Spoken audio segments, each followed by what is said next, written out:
आजकल बड़ी समस्या लोगों को हो जा रही है स्पाइन की। बैठने की सिस्टमेटिक तरीका को न पता हो पाना और सोने के तरीके को न पता हो पाने की वजह से आज हम अपनी शारीरिक समस्या से बड़ा ही परेशान रहते हैं। समाज में लोग कैसे बैठना चाहिए, कैसे लेटना चाहिए और कैसे पूर्ण रूप से सोना चाहिए, इसकी जानकारी है या होने के बाद हम सही तरीके से फॉलो नहीं कर पा रहे हैं, जिसकी वजह से समस्या में है। बहुत ही छोटी बातें हैं। आज हम लोग चर्चा करते हैं सोने और बैठने के सही तरीकों को जानने की। नमस्कार, योग गुरु संदीप तिवारी।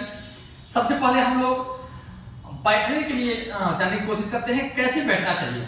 बिल्कुल, अगर हम जमीन पर बैठ रहे हैं तो सबसे पहले सुखासन लगाकर के ऐसे बैठे और अपने स्पाइन को, मेरुरज्जु को, रीढ़ की हड्डी को बिल्कुल सीधा करके ही बैठा करें। ऐसे नहीं, अगर हम इस तरीके से बैठ रहे हैं, साधारण तरीके से बैठ रहे हैं, तब भी मेरुरज्जु को सीधा करके बैठें। या तो फिर हम अगर कुर्सी पर बैठ रहे हैं तो कुर्सी पर एकदम पीछे अपने कूल्हे को सटा करके बैठने से हमारा मेरुरज्जु बिल्कुल सीधा रहता है। यानी कि सोफा पर, बेड पर, कुर्सी पर, जमीन पर कहीं भी बैठे, हर समय केयरफुल रहें कि हमको अपने स्पाइन को बिल्कुल सीधा रखना है।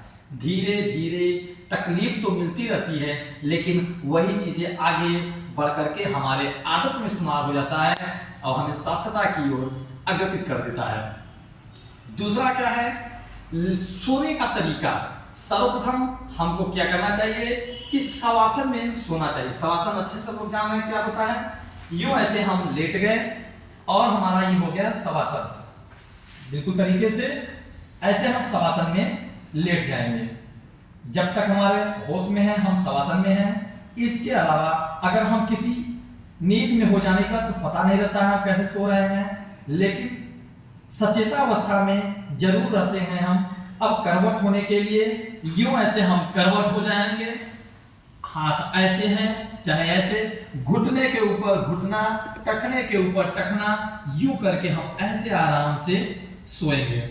यह हमारे करवट सोने का तरीका है, चाहे लेफ्ट में और या राइट में। इसी तरीके से बिल्कुल राइट हो चाहे लेफ्ट हो और फिर शवासन में होंगे, बाएं करवट हो करके यूं उठ करके हर समय बैठेंगे। अगर बेड पर हैं तो करवट होंगे, पहले पैर को नीचे लटकाएंगे और फिर सीधा बैठेंगे। थोड़ी देर बाद ही जमीन पर उतर करके खड़े होने की कोशिश करेंगे। धीरे धीरे इन सब चीजों को फॉलो करके अपने जीवन को बिल्कुल अपने शरीर को स्वस्थ बनाने की ओर हम अग्रसित। शरीर हमारा है, हम करेंगे तभी होगा। इस बात को बिल्कुल सोच के रखें।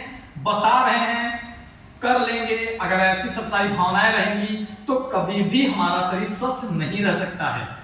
हम लोग चाहे योग गुरु जो भी हैं, बता करके अपनी जिम्मेदारी खत्म करने की कोशिश नहीं करते हैं। बिल्कुल चाहते हैं कि आप स्वस्थ रहेंगे तभी समाज स्वस्थ रहेगा। तो इसके लिए विनम्र निवेदन आप लोगों से है कि सुनने के बाद, देखने के बाद फॉलो करने का जरूर कोशिश किया करें, क्योंकि शरीर हमारा है, निरोगी शरीर रहेगा तभी हम खुशी जीवन और खुशहाल जीवन जी सकते हैं। इसी के साथ नमस्कार।